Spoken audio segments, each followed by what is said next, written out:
Recording in progress. 안녕하세요.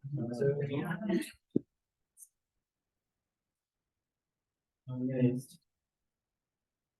간증이라고 해달라고 하셨는데, 사실 제가 이렇게 도단도단하게, 꼼꼼하게 잘 이렇게 말을 못하는 타입이라, 사실 저는 이제 주제를 놓고 이렇게 책도 보고 여기저기 좀 찾아보고 연구를 해서 하는 게 좀 편하거든요. 그래서, 말씀을 좀 연구했던 것을 한번 말씀을 해려고 합니다. 오늘 본문 말씀은 계시록 5장 9절에서 10절 말씀입니다. 같이 한번 읽어보도록 하겠습니다.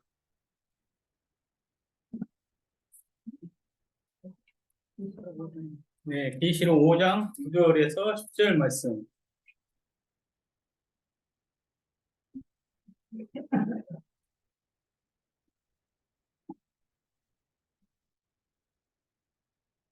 그들이 새 노래를 불러 이르되, 네, 9절에서 10절. 계시록 5장 9절부터 10절입니다.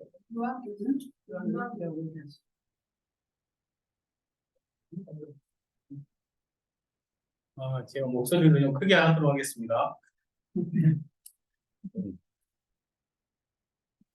네, 시작. 그들이 인목을 뛰게 한다. 일찍이 총무에 나가서 각 족속과 방언과 권과 나라 가운데에서 사람들에게 이루어서 하나님께 드리시고 그들로 이 하나님 앞에서 나라와 제사장들을 세우셨으니 그들이 땅에서 왕국 되리라.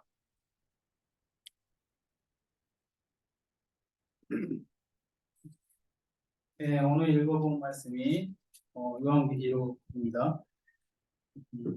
제가 이 요한계시록을 좀 연구를 하고 볼 때에 광양교회 이정태 선생님 제가 예전에 어떤 책을 보면서 공부를 하는 게 좋습니까? 그랬더니 이 책을 소개를 해주셨어요.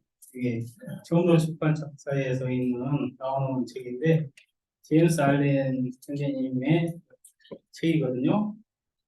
그래서 이 책을 보면서 제가 좀 참고를 하고 있고 오늘 또 말씀 전할 때 이걸 좀 참고를 했습니다. 네, 계시록 1장 19절에서 보면 내가 본 것들 그리고 지금 있는 것들과 이후에 있을 것들을 기록할지니 이렇게 되어 있습니다. 네, 보면은 1장, 2장, 3장, 4장, 5장 이렇게 나가는데 1장은 10절에서 말씀한 것처럼 본 것들에 대해서 나오는 거고 2장과 3장은 지금 있는 것들에 대해서 지금 있는 것들은 이제 교회 시대죠.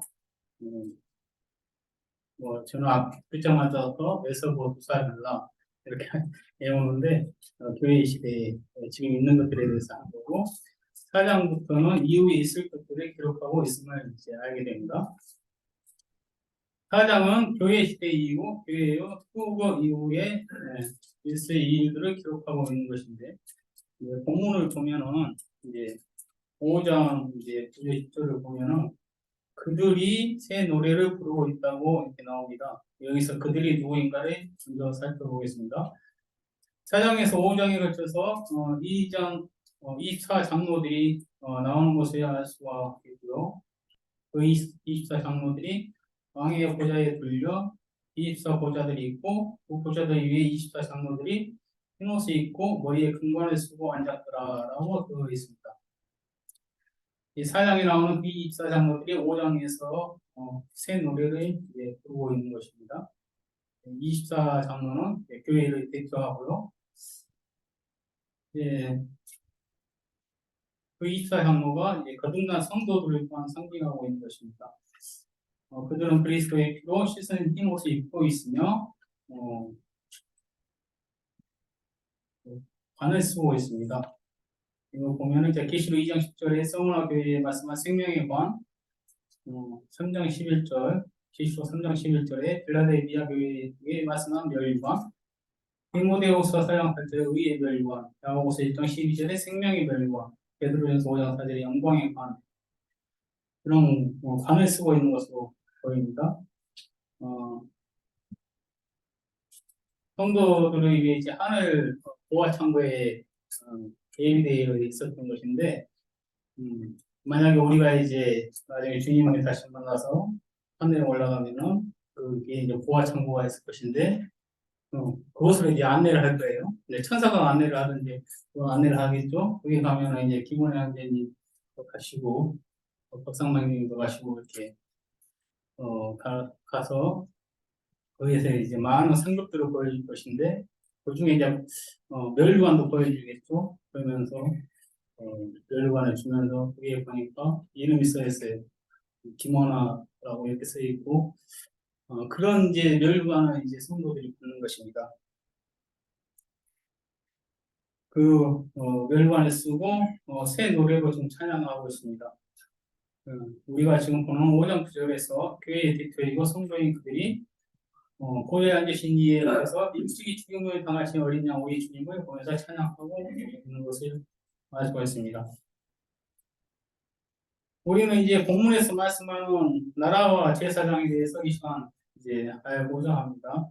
우리를 어떻게 나라와 제사장으로 삼아 주셨는지를 이제 알고자 합니다. 우선 첫째로 나라에 대해서 알아보겠습니다. 우리는 사도 요한이 반모성에 유배되어 계시록을 쓰던 시기에 대해서 어느 정도 알고 있는데 그 환경들을 이제 생각해 보시기 바랍니다. 이스라엘과 그 주변 나라들이 로마 제국의 식민지였고 그리스도인들은 재산을 빼앗기고 동굴에 들어가 숨어서 살고 또 잡히면은 사자밥이 되기도 하고 또 하향에 처하기도 하고 그리스도인들은 자신의 생명에 대한 유혹과 그러한 재산 박탈 그것으로 인해 이제 사회적 신분도 잃었고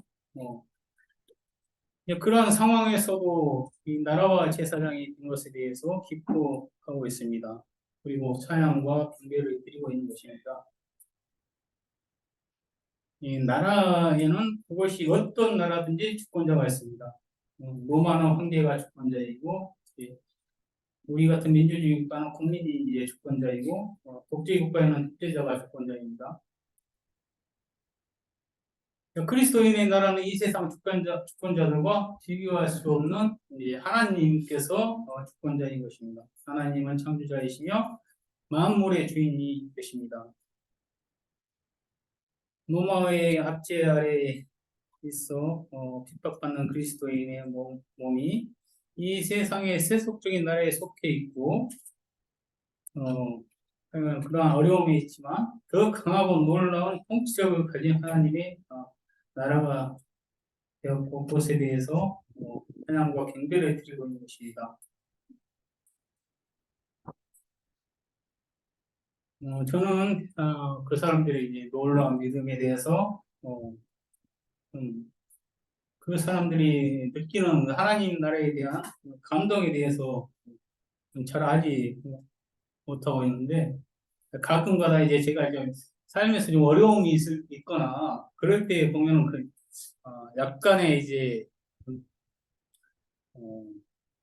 느낌, 그 사람들이 이제 어떻게 살았을까, 어떠한 그런 환경에서 살면서 또 주님을 의지하면서 살았을까,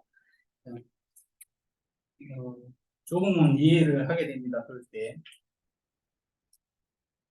현재도 북한 이슬람 국가의 그리스도인, 한국과 미국, 중국, 러시아의 그리스도인은 자신의 몸에 속한 나라의 정치 제도가 어떤 것이든 상관없습니다.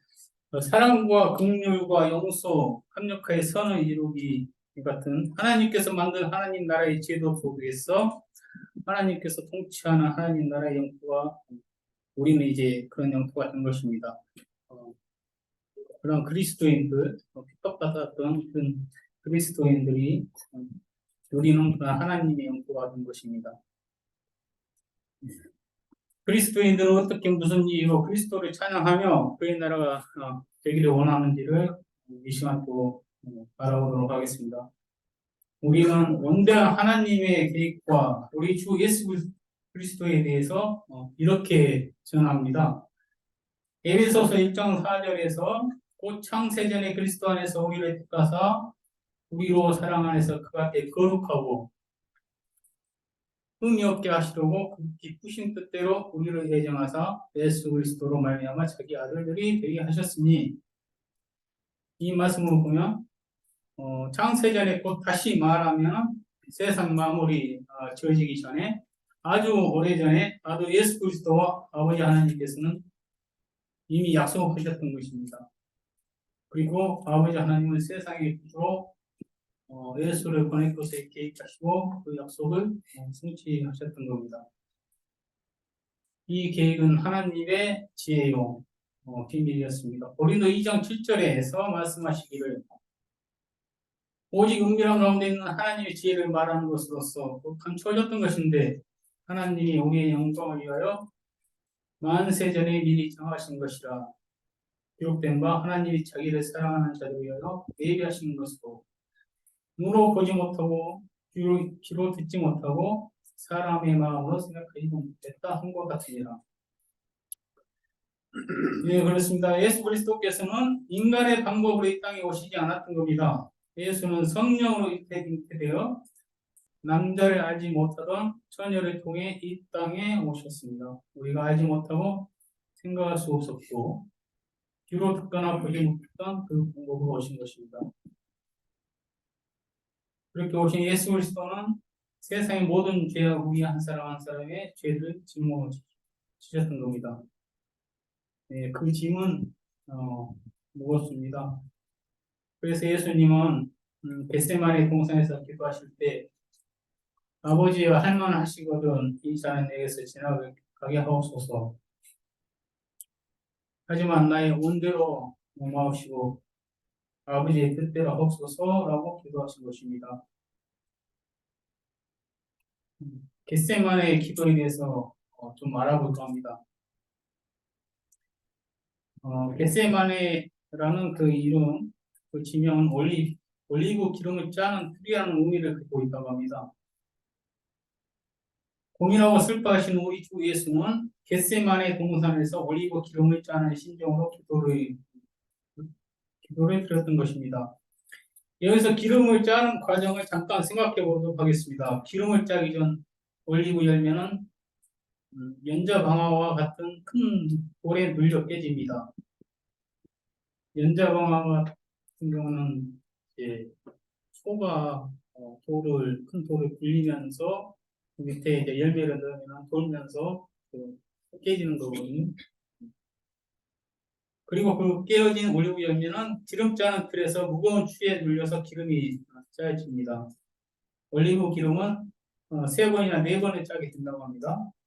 처음으로 나오는 기름은 성전에서 사용되는 거룩한 기름으로 사용하고 또 왕과 제사장에게 기름 붓는 그 기름으로 사용된다고 합니다. 두 번째로 짜는 기름은 식용으로 사용합니다.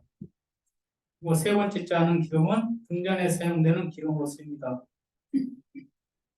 요즘은 기름집에서 보면 유아프레스로 눌려가지고 기름을 아주 쉽게 짜지만 옛날에는 무거운 돌덩이를 축어 삼아가지고 엄청난 압력으로 눌러가지고 기름을 짰다고 합니다. 그래서 보면 누가복음 22장 44절에서 보면은 엄청난 무게에 눌리는 심정으로 아버지께 기도드리는 장면이 나옵니다. 예수님이 기도드릴 때 흐르는 땀이 땅에 떨어지는 핏방울과 같이 되었다고 합니다. 이제 우리 주님이 한 방울의 기름까지 다 짜낸 기름의 찌꺼기 상태가 되었을 때 가룟 유다하고 예수님을 잡으러 유대 사람들이 나타납니다. 네, 그 기름을 짰을 때 마지막 남은 기름을 짜고 남은 찌꺼기가 있는데 그 찌꺼기마저 땔감으로 사용했다고 합니다. 그 찌꺼기를 땔감으로 사용하듯이 예수님께서는 이제 십자가에서 자신의 남은 모든 그것마저 세상을 구원하기 위해서 내놓으신 것입니다. 예수님은 십자가에 달리시고 숨을 거두시기 전 마지막 말씀하십니다. 요한복음 19장 30절에서 예수께서 흰 포도주를 받으신 후에 이르시되 다 이루었다 하시고 머리를 숙이니 영원히 떠나가십니다. 다 이루었다. 다 이루었다. 우리는 이 말씀에서 그리스도의 사랑의 깊이를 또 깨닫습니다. 그 사랑은 멈추지 않는 사랑인 것입니다. 우리는 학교에서 내주는 숙제를 합니다. 이제 숙제를 오늘 내일 숙제를 끝내면 내일은 또 다른 숙제를 해야 하는데 예수님이 이 땅에서의 아버지와 관계 속에서 해야 할 숙제를 끝내신 것입니다. 다 이루었다. 이 영어로 말하면 it is finished인데 it is finished는 끝이 엔드를 말하는 것이 아니라고 해요. 예. 뭐 게임 끝날 때 보면은 엔드라는 말이 나오는데 영화가 끝났을 때도 엔드라고 나오고 거기서 피니시드라고는 안 나오거든요. 계속 해야 할 숙제가 남아있을 때 이제 피니시라는 말을 쓰는 겁니다. 주님은 이제 하늘 아버지 우편에 앉으셔서 우리의 중보자가 되십니다. 주님은 계속해서 일하고 계시는 것입니다. 여기에 하나님의 끝없는 사랑이 있는 것입니다. 계시록 21장 6절에 새 하늘과 새 땅의 보좌에 앉으신 이가 말씀합니다. 이루었도다. 나는 알파와 오메가요 처음과 마지막이라. 십자가에 다 이뤘다는 사망 권세를 이기고 부활하시고 그런 승리의 외침이었습니다. 근데 새 하늘과 새 땅의 보좌에서 이뤘도다는 말씀은 하나님의 역사가 끝나고 새 창조의 완성을 이제 선언하시는 그런 이루었다는 말씀입니다. 그때까지 새 창조의 완성을 선언하는 그때까지도 우리 성도들과 또 주 예수 그리스도께서는 항상 함께 하시는 것입니다. 그러기에 지금도 여전히 새 하늘과 새 땅에서 우리가 주님과 함께 살 때까지 새 창조의 완성이 선언되어질 때까지 예수 그리스도께는 이르시지 않고 우리와 함께 하십니다. 이러한 예수 그리스도의 희생과 사랑을 통해서 우리는 하나님의 나라가 되기 원했고 된 것입니다. 지금 우리는 지금 어떻게 해서 우리가 하나님 나라가 되었는지를 알아보고 있는 그 과정입니다. 우리를 나라가 되게 하기 위해 예수님께서 하신 또 다른 말씀들을 또 살펴보겠습니다. 로마서 3장 22절 곧 예수 그리스도를 믿음으로 말미암아 모든 믿는 자에게 미치는 것이 차별이 없느니라. 예수 그리스도께서는 각 족속과 방언과 백성과 나라 가운데서 사람들의 자신의 피로 사셨습니다. 샀다는 것에 주목하십시오. 옛날에 노예 시장에서는 노예를 값을 치르고 샀습니다. 노예는 값을 치른 사람의 소유가 됩니다. 우리는 모두 사망의 노예, 죄의 노예, 사단의 노예였습니다. 노예인 우리를 예수 자신의 피로 사신 것입니다. 우리는 예수 그리스도의 소유가 되었고 그리고 핏값으로 산 우리를 아버지께 드린 것입니다.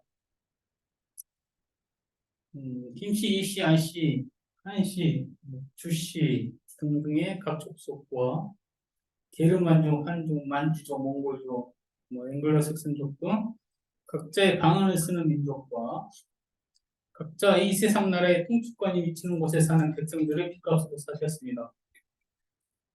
예수 그리스도의 구속은 모든 민족과 문화와 계층을 포함하는 것입니다. 예, 저는 저의 예를 들면 저는 가난한 시골 농사꾼 3남 3녀 넷째로 태어났습니다. 여기에는 뭐 장사꾼의 자녀가 있을 수도 있고 우리 성도님들 중에는 그런 건 없지만 금수저, 다이아 수저 등 부유한 집안의 자녀로 삶을 시작하는 사람도 있습니다. 제가 예를 든 것은 세상 사람들이 들을 때 그저 그런 좋은 경우의 예들을 말합니다. 그렇지만 하나님의 의는 차별이 없습니다. 장가석에 껄끄러운 외모를 가진 사람이 있습니다. 아버지가 강도로 감옥에 수감된 사람이 자녀일 수 있습니다. 또한 매춘부의 자녀일 수도 있습니다. 이런 사람을 세상 사람은 꺼려하고 가까이 할 수 없는 사람으로 낙인을 찍습니다. 전쟁으로 인해 고아가 있고 남편의 이런 과부도 있습니다. 이 사람들을 누가 돌아보며 돌보고 오겠습니까? 하지만 생각해 보십시오. 하나님의 의는 차별이 없느니라. 예수님은 하늘에 계시다 가장 낮은 곳으로 오셔서 차별을 절대하셨습니다. 차별을 없애신 것입니다.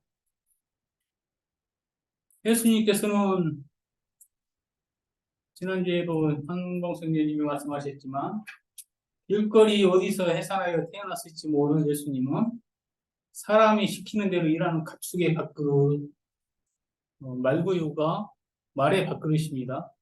그 가축의 밥그릇에 예수님께서 이어주신 것입니다. 바로 우리가 생각할 수 없는 하나님의 지혜로 그리스도는 우리에게 오신 것입니다. 그리고 우리를 나라가 되게 해 주셨습니다. 그런 나라를 우리는 복음을 통해 그렇습니다. 마태복음 11장 12절 말씀에 세례 요한의 때로부터 지금까지 천국은 진노를 당하나니 진노하는 자는 빼앗느니라. 천국은 빼앗는 자들의 것입니다. 우리 모두는 복음을 듣고 천국 영토를 빼앗아서 그의 나라가 된 것입니다. 누가복음 16장 16절 말씀. 율법과 선지자는 요한의 때까지요. 그 후부터는 하나님 나라의 복음이 전파되어 사람마다 그리로 침입하느니라. 복음은 천국 곧 하나님 나라로 들어가는 문입니다. 하나님 나라는 세상 나라와 많이 다릅니다. 영토에 경계가 없습니다. 끝없이 확장한 것이 하나님 나라입니다. 하나님 한 세대가 가고 한 세대가 오지만 각 세대를 통해 하나님 나라는 넓어집니다. 우리가 불의의 재물로 친구를 사귈 때 불의의 재물은 이제 세속적인 재물을 말하는 것입니다. 우리의 연보로 예배당이 구해지고 구도자가 예배당에 넘쳐날 때 배고파서 굶고 있는 아이들이 있는 나라에서 복음을 전하는 선교사를 후원할 때 하나님의 통치권이 미치는 나라는 커지는 것입니다. 마가복음 4장 26절에서 32절 말씀을 보면 하나님의 나라는 사람이 씨를 땅에 뿌린 것 같다고 나옵니다. 그 사람이 씨를 땅에 심었더니 그 씨가 밤중에 어떻게 싹을 틔우고 이삭이 나고 그것이 자라서 열매를 맺고 추수할 때가 되고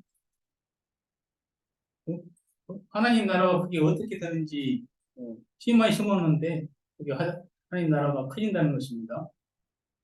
또 다른 비유를 말씀하신 게 겨자씨 하나알과 같다고 하셨습니다. 겨자씨 한 알이 아마 들깨씨보다 더 적을 거예요. 그 들깨씨보다 작은 씨를 심었더니 그게 자라가지고 뭐 가지도 있고 원래 겨자씨는 가지가 없는데 이제 풀인데 나무처럼 이렇게 자라가지고 그게 이제 새들도 깃들고 많은 새들이 와서 집을 짓고 살고 그처럼 하나님 나라가 이렇게 커진다는 것입니다. 우리가 알지도 못하는 사이에 하나님 나라가 그와 같다고 말씀하고 있습니다. 저희는 씨를 뿌리면 하나님 나라가 우리가 알지도 못하는 사이에 커지는 것 같습니다. 이제 둘째로 왕노릇하는 제사장에 대해서 알아보고자 합니다. 그럼 다시 본문의 5장 10절을 보시겠습니다. 하나님 앞에서 그들로 나라와 제사장을 삼으셨으니 그들이 땅에서 왕노릇하리로다.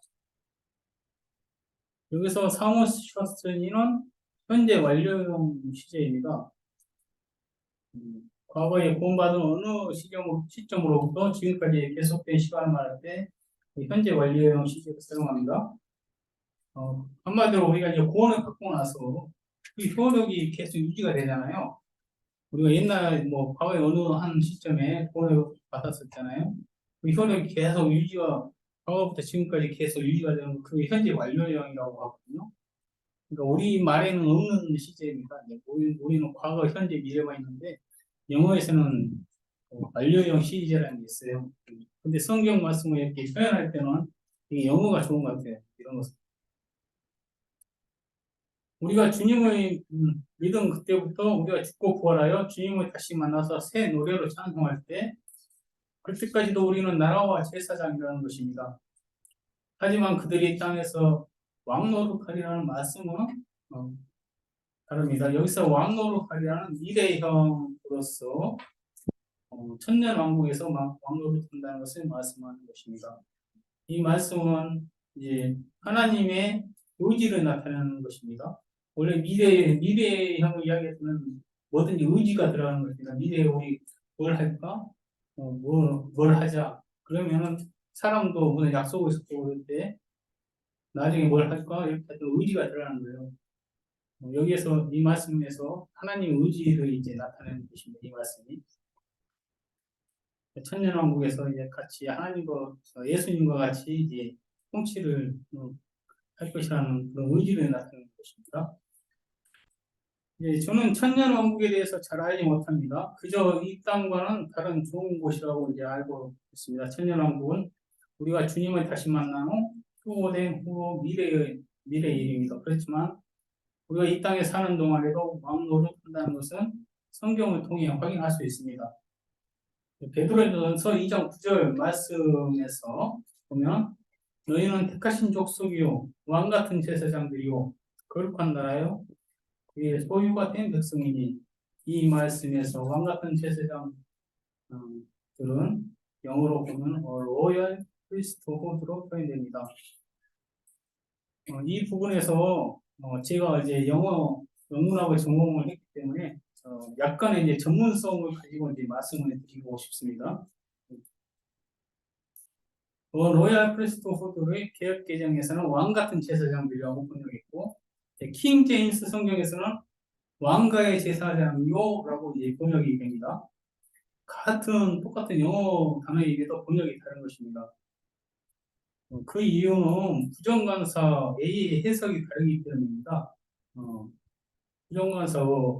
부정관사 어는 소문자 A인데 그게 영어 단어의 앞에 와가지고 여러 개 중에 한 개를 나타낼 때 보통 일반적으로 쓰는 말입니다. 그게. 근데 이제 로얄 프리스트후드에서 부정관사는 특수용법으로 이제 사용된 겁니다. 이게 자세히 모르면은 우리가 이해를 못할 수 있는 부분인데 부정어사어는 특수용법으로 사용될 때 같은이라거나 가족이라는 의미로 사용될 때가 있는 것입니다. 개혁 개정에서는 같은, 셈이라고 하죠. 같은의 뜻으로 킹제임스 성경은 패밀리라는 뜻으로 번역된 것이죠. 이게 패밀리는 한 피를 나눈 집안 식구를 말하는 것인데 예수 그리스도와 한 피 나눈 형제자매요 제사장이라는 것이 왕가의 제사장이라는 것입니다. 하나님은 우리를 보고 왕 같은 제사장, 왕가의 제사장이라고 하셨습니다. 엄청난 신분 상승인 것입니다. 우리는 종종 기도드릴 때 벌레 같은 우리를 구원해 주셔서 감사하다고 기도합니다.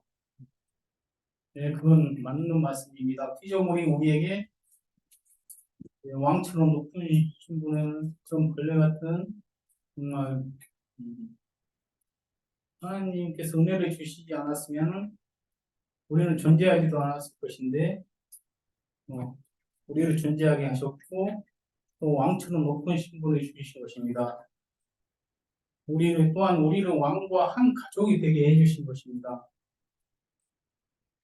여기서 우리가 한 가지 잊지 말아야 할 것이 있습니다. 네. 우리가 이제 왕은 아니라는 것입니다. 우리가 왕이 아니라는 것은 우리가 잘 알고 있는 사실인데요. 왕은 주 예수 그리스도 한 분이신 것입니다. 우리는 하나님의 은혜로 예수 그리스도로 인해서 왕처럼 된 것입니다. 네.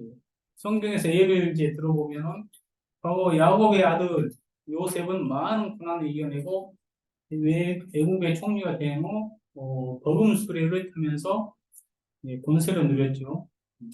하지만 요셉이 애국의 왕은 아니었던 겁니다. 하지만 애국의 왕처럼 지냈고 왕처럼 이제 통치를 했습니다. 그런 것을 봤을 때 하나님이 우리에게 주신 신분을 생각해 보시기 바랍니다. 우리의 신분은 요셉이 애굽에서 가졌던 신분보다 비교할 수 없이 높고 귀한 것입니다. 누가복음 7장 28절에서 예수님은 여자가 낳은 자 중에 요한보다 큰 자가 없으나 하나님의 나라에서는 극히 작은 자라도 요한보다 크다고 했는데 그것은 우리가 왕 같은 제사장이기 때문입니다. 세례 요한은 여자가 나왔으나 하나님 나라에 들어간 사람은 물과 성령으로 거듭난 것이기 때문에 그리고 예수 그리스도와 한 피나는 형제요 한 가족이기 때문에 요한이나 또 애굽의 총리 요셉하고는 비교할 수 없는 우리의 신분인 것입니다. 우리의 신분은 이 땅에서부터 주님을 다시 만날 때까지 그때 이르기까지 계속됩니다. 그래서 마지막으로 이제 제가 하고 싶은 말씀은 우리의 신분에 맞는 삶을 살자는 것입니다. 어떻게 보면 우리가 왕족이기 때문에 그런 신분에 맞게 살아야 되잖아요. 그런 삶을 사는 것이 쉽지는 않습니다. 저를 보십시오. 저에게 뭐 왕족의 고유한 품성이 보이진 않잖아요. 날마다 인생의 수고로 힘들고 뭐 관용도 적고 배려심도 많지 않고 어,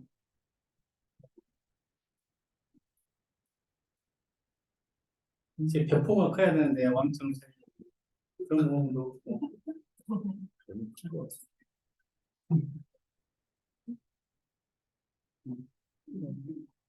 근데 우리 성도님들 중에서도 이제 복양 왕처럼 이렇게 품성이 그러신 분들 보면은 좀 부럽기도 합니다.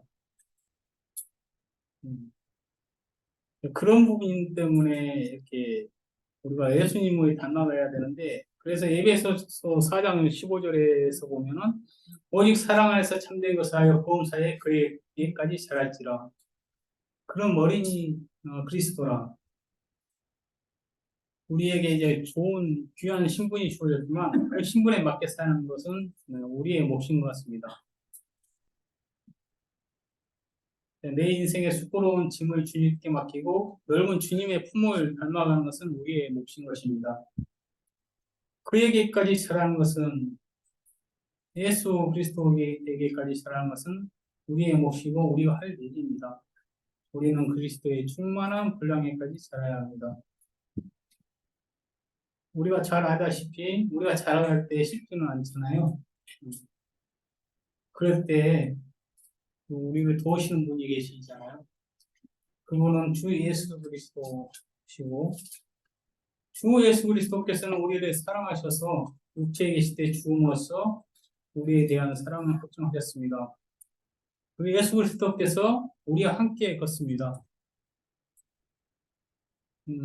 전에 어떤 뭐 복음 말씀을 들을 때뭐 해안에 이렇게 걸어가는데 두 사람이 걸어가는데 뭐 발자국은 한 사람 발자국밖에 없다고 그런 이야기를 들었는데 우리를 업고 등에 지고 가시는 분이 예수님이라는 것을 그때 표현할 때 이제 그렇게 말씀하신 것을 제가 들었습니다. 예수 그리스도께서 우리와 함께 걸어가십니다. 우리 시편 92편 12절에서 15절 같이 한번 읽어보실까요? 시편 92편 12절에서 15절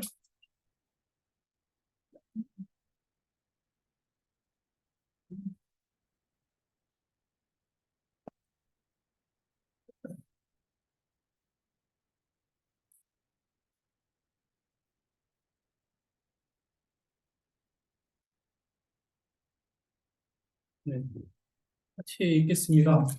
시작. 우리는 주님과 같이 풍성하며 열반을 백한 같이 풍성하였다. 이는 여호와의 집에 성하였으며 우리 하나님의 뜻 안에서 풍성하였다. 그는 늙어도 여전히 그리스도라며 진에게 공덕하고 빛이 경중하며 너희를 존하시고 너희의 바이되심과 그에게는 누가 없으니 이르라.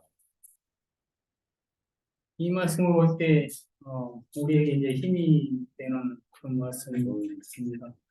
예수 그리스도 우리 왕으로 인해 우리는 여호와의 집에 심겨져서 성장하고 번성하는 것입니다. 그러므로 시편 100편 4절에 감사함으로 그의 문에 들어가며 찬송함으로 그의 궁정에 들어가서 그에게 감사하며 그의 이름을 송축할지어다. 그 말씀과 같이 이제 우리는 예수 그리스도와 함께 인생을 걸어가며 아버지 하나님 앞에 나아가는 것입니다. 우리가 왕은 아니지만 왕과 함께 걸으면서 왕처럼 됩니다. 우리는 우리 주 예수 왕의 능력에 기대어 왕 노릇을 합니다. 우리는 왕이신 예수 그리스도와 함께 아버지 하나님 앞에 나아가는 제사장인 것입니다. 우리는 예배 드릴 때마다 기도할 때에도 예수 그리스도의 이름으로 기도드립니다 라고 이렇게 말씀을 합니다. 우리는 우리의 고백처럼 예수님과 함께 아버지께 나아가는 것입니다. 그래서 우리가 우리를 도우시고 우리 힘든 것을 다 하시고 우리의 후원자 되시는 인도자 되시는 주님을 자연스럽게 찬양하게 됩니다. 그리고 그 예수님을 보내신 아버지께 경배를 드리게 되는 것입니다.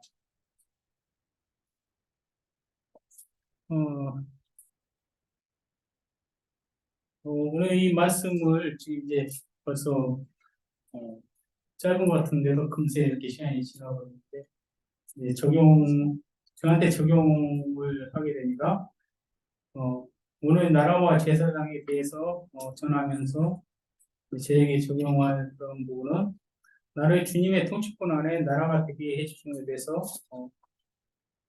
감사를 하게 되었고 또 하나님 나라에 관해 애매모호한 생각을 제가 가지고 있었는데 사실은 이제 제가 또 연구를 하다 보니까 이 말씀을 보고 알다 보니까 하나님 나라에 대해서 조금 더 자세히 좀 알게 된 것 같습니다. 나중에 내가 죽고 나서 이제 부활하고 나서 들어간 것이 하나님 나라가 아닌가 근데 그런 생각하고 이 세상 살면서는 약간 동떨어진 듯한 그런 생각들도 좀 제가 하고 그런 부분이 있었는데 여기서 이제 공부를 하면서 제가 느낀 것은 하나님의 통치권이 있는 것이 하나님의 통치권이 작용하는 것이 그것이 하나님 나라다.